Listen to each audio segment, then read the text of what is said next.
Bill. Since you came first on campus, you arrived in 1963, a little more than 2 years after the Center for Russian Studies was established. Yeah.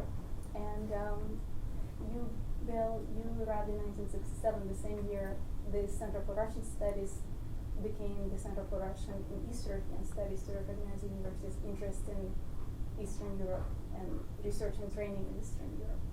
What can you tell us about the early years and the state of the Russian and East European studies at that time?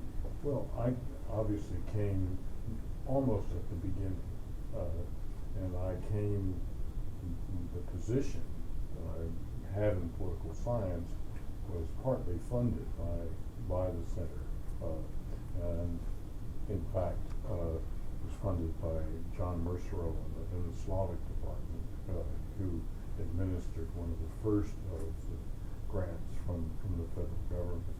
And I remember that vividly because they paid a third of my salary, and every year would come September and I would get a deduction in my salary because somebody had forgotten to put the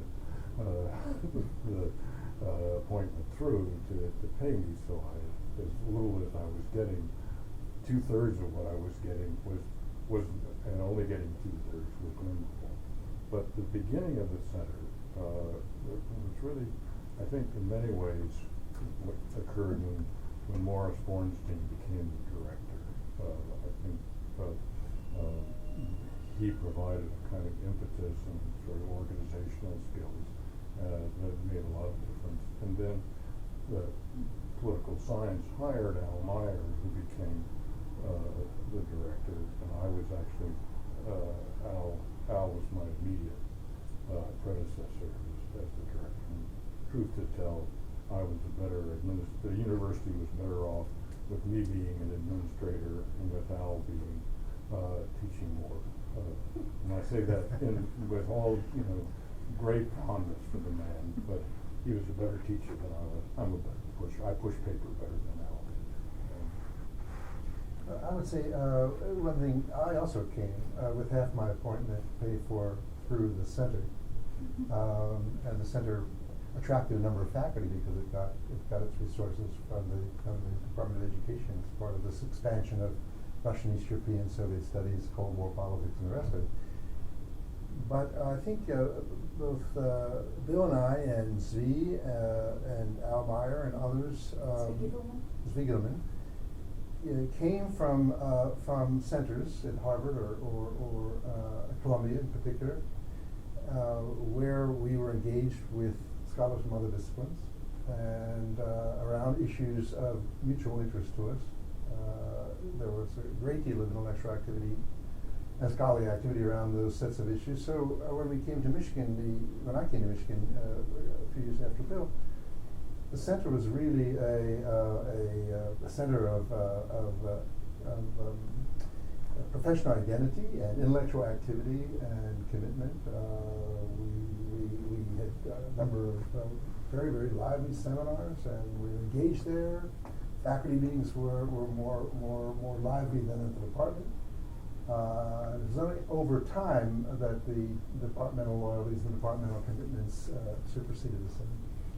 The one name that was not in Bill's list was Roman Sprok, who, among other things, really, his appointment, as I remember, we never had an appointment. Roman never had an appointment in political science, but he straddled politics and history in a nice way. And Zvi, I, and Bill, and I think all, and Al too, but Al, part of this was a generational thing. When we were all essentially the same age, Al was Meyer was a little older, and it was a very lively interchange among us and with our students and with the students who interact with each other.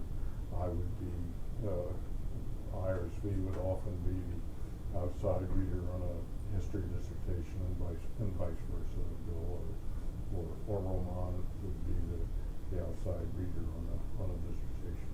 So it was a very flourishing enterprise, and people came over. There was a real coffee pot function that people would come over and, what are you doing these days? Well, I've been thinking of doing a proposal on X.